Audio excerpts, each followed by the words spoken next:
Friends, page number 342 में mutual fund का एक बहुत इंपॉर्टेंट इलस्ट्रेशन है एंड वो है इलस्ट्रेशन नंबर 15। इलस्ट्रेशन नंबर 15 बहुत इजी है, सिंपल है एंड अगर ये इलस्ट्रेशन एग्जाम में आएगा तो वेटेज हो सकता है अप टू 7 मार्क्स का, राइट। एंड पर्सनली ये क्वेश्चन मेरे बहुत फेवरेट है। 2 to 3 टाइम्स मैंने ऑलरेडी सॉल्व करके रखा हूँ ये क्वेश्चन एंड ये क्वेश्चन को सॉल्व करके जाना है, एग्जाम में आ सकता है, राइट। क्या है question? Orange purchased 200 units of oxygen mutual fund at rupees 45 per unit of 31st December 2009. In 2010, he received rupees 1 as dividend per unit and also a capital gain distribution of rupees 2 per unit. Now, required to calculate the return for the period of 1 year, assuming that the NAV as on 31st December 2010 was rupees 48 per unit and the return for the period of 1 year assuming that the NAV as on 31st December 2010 was rupees 48 per unit and all the dividends and capital gain distribution have been reinvested at an average price of rupees 46 per unit, right। तो ये है ये return calculate करने को बोला है इन 2 different scenarios, right. And ये हो जाएगा, बहुत इजी है। और ये जो ऑप्शन 1 है ये तो बहुत इजी है, यू ही हो जाएगा। एंड इन ऑप्शन 2 थोड़ा सा वर्किंग नोट्स प्रिपेयर करना पड़ेगा, राइट। तो let's solve this illustration, easily solve हो जाएगा। Let's write solution to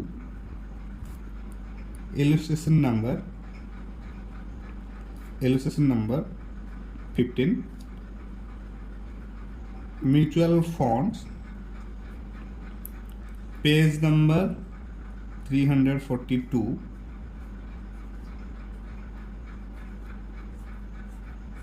right, syllabus 2022।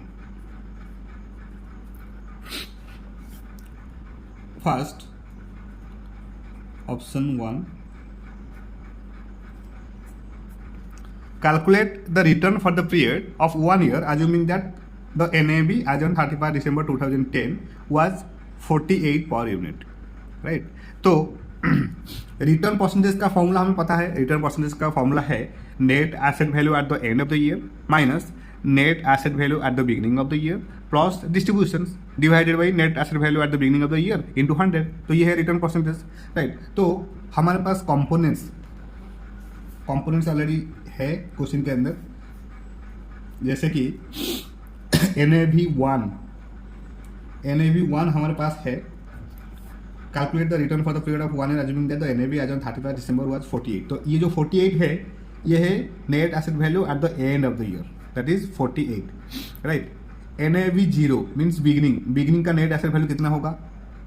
तो NAV0 होगा here in question given that Orange purchased 200 units of oxygen mutual fund at rupees 48 per unit as on 31st December 2009, right। 31 December 2009 होगा beginning and 31 December 2010 होगा and NAV value. तो NAV0 हो जाएगा 45, right. Again in 2010 he received rupees 1 as dividend per unit and capital gain distribution of rupees 2 per unit। तो dividend मिला है कितना? rupees 1 and capital gain distribution मिला है 2, राइट। तो ये है कंपोनेंट्स।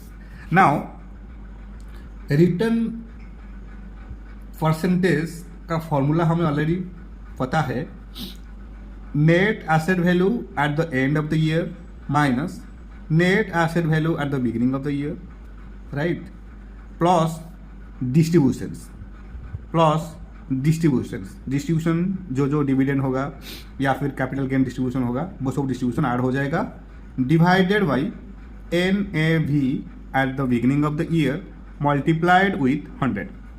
ये है रिटर्न परसेंटेज कैलकुलेट करने का फॉर्मूला। तो इजीली कैलकुलेट कर सकते हैं, हमारे पास इंफॉर्मेशन ऑलरेडी अवेलेबल है।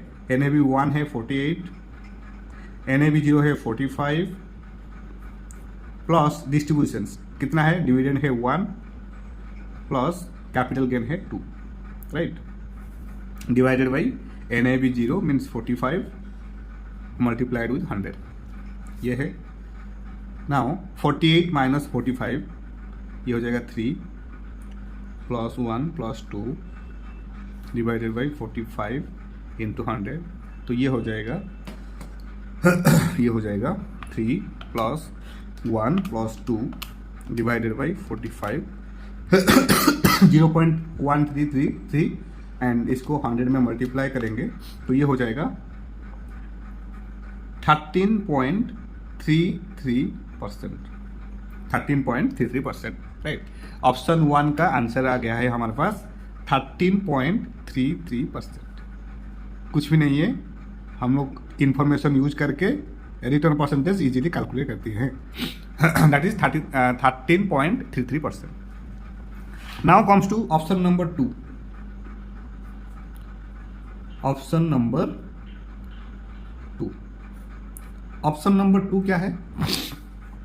Calculate the return for the period of 1 year assuming that the NAV as on 31st December 2010 was 48 per unit and all dividends and capital gains are distribution have been reinvested at an average price of rupees 46 per unit, right. तो ये है option, ठीक है, ये भी हो जाएगा। थोड़ा सा वर्किंग करना पड़ेगा, स्टेप बाय स्टेप फॉलो करेंगे। फर्स्ट सी टोटल डिस्ट्रीब्यूशन हमारे पास कितना होगा। हमारे पास ऑलरेडी डिस्ट्रीब्यूशन है डिविडेंड, हमारे पास डिविडेंड है कितना, let's write here, dividend already है 1, डिविडेंड है ऑलरेडी कितना 1, कैपिटल गेन है 2, तो टोटल डिस्ट्रीब्यूशन कितना है, टोटल डिस्ट्रीब्यूशन है 2 + 1 = 3, राइट। तो टोटल डिस्ट्रीब्यूशन हमारे पास है 2 + 1 3। देन तो वैल्यू ऑफ टोटल डिस्ट्रीब्यूशन कितना हो जाएगा, वैल्यू ऑफ टोटल डिस्ट्रीब्यूशन कितना हो जाएगा, हमारे पास है कितने units, orange purchased 200 units of oxygen, right. तो 200 यूनिट्स इनटू डिस्ट्रीब्यूशंस राइट। तो ये हो जाएगा 600, है कि नहीं। Now additional units needs to find out additional units इसलिए ऑलरेडी ऑप्शन के अंदर दिया गया है all dividends and capital gains distribution have been reinvested at an average price of 46 per unit, right। तो रीइन्वेस्टमेंट हुआ है मतलब एडिशनल यूनिट्स तो आएगा ही, राइट। तो एडिशनल यूनिट्स कैलकुलेट करने का फॉर्मूला है जितना डिस्ट्रीब्यूशन आया है टोटल डिवाइडेड बाई 46, ये जो रीइन्वेस्ट हुआ है, reinvest at an average price of 46, ये वाला 46 डिवाइडेड बाई 46, तो ये आ जाएगा 600 divided by 46 is equal to 13.04 units, 04 units. बहुत सिंपल है, right. Then needs to find out investment at the end of the year, investment at the end of the year कितना होगा। हमारे पास ऑलरेडी है हियर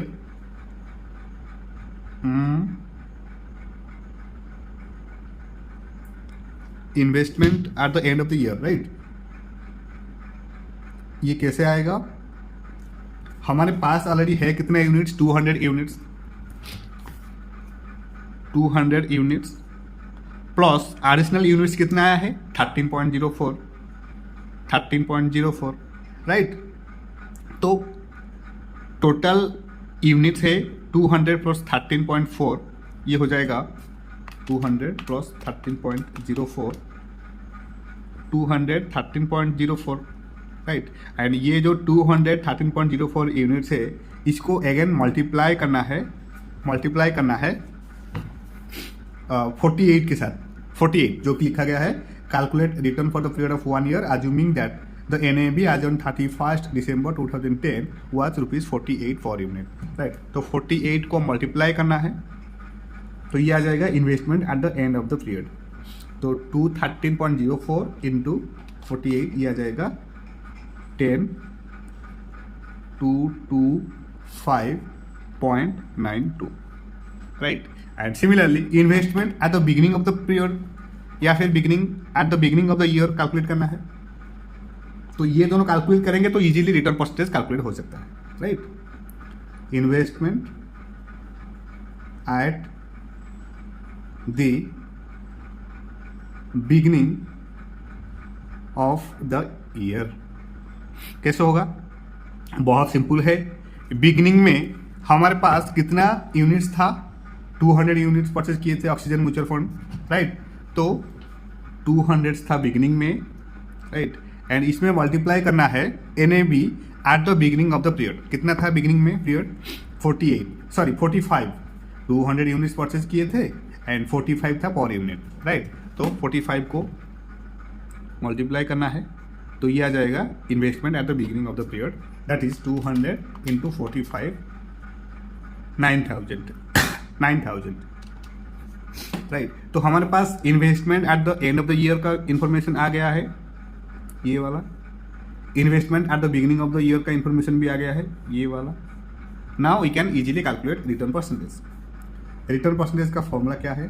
अगेन रिटर्न परसेंटेज का formula है NAV1 minus NAV0 divided by NAV0 into 100, right. तो ये हो जाएगा NAV1 में कितना है? 10,225.92 माइनस NAV0 कितना है? 9,000 डिवाइडेड बाई 9,000 इंटू 100 तो ये हो जाएगा 10,225.92 माइनस 9,000 डिवाइडेड बाई 9,000 इंटू 100 तो ये हो जाएगा 13.62, राइट। तो ये है आंसर टू ऑप्शन नंबर 2। तो बहुत इजी है। वर्किंग नोट्स जो ऑप्शन नंबर 2 है वहाँ पर थोड़ा सा वर्किंग नोट्स प्रिपेयर करने को रिक्वायरमेंट हुआ। वो इसलिए हुआ क्योंकि यहाँ पर एडिशनल यूनिट्स को कैलकुलेट करने को रिक्वायरमेंट था। ऑलरेडी क्वेश्चन के अंदर दिया गया था, calculate return for the period of 1 year assuming that the NAV as on 31st December 2010 was ₹48 per unit and all dividends and capital gains are distribution have been reinvested, right.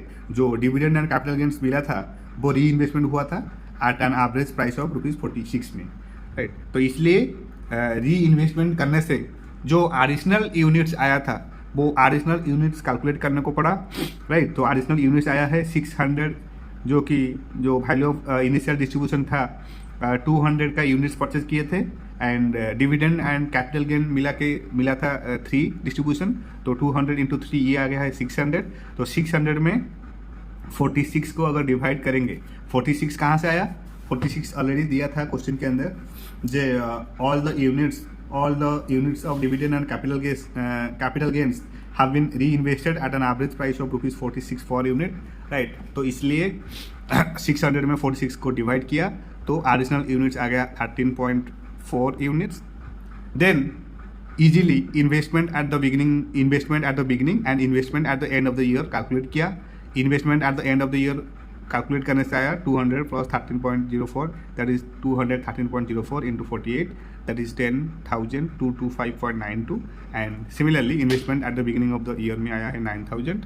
तो ये information को base करके use करके return percentage easily calculate किया, return percentage आया 13.62, right. तो option number 1 में return आया था 13.33 एंड रीडिस्ट्रीब्यूशन करने के बाद या फिर री इन्वेस्टमेंट करने के बाद रिटर्न आया है 13.62, जो कि स्लाइटली ज़्यादा है as compare to option number 1। तो इन्वेस्टर को रीडिस्ट्रीब्यूशन या फिर जो इन्वेस्टमेंट किए थे री इन्वेस्टमेंट किए थे वो थोड़ा सा एडवांटेज रहा as compare to option number 1। Okay, so this is it all about question number 15। बहुत ईजी है, ऐसे ही स्टेप बाय स्टेप फॉलो करके करेंगे तो ये क्वेश्चन इजीली हो जाएगा, right. So this is it all about from my side. Thank you so much for your time, thank you so much for your support and happy studying.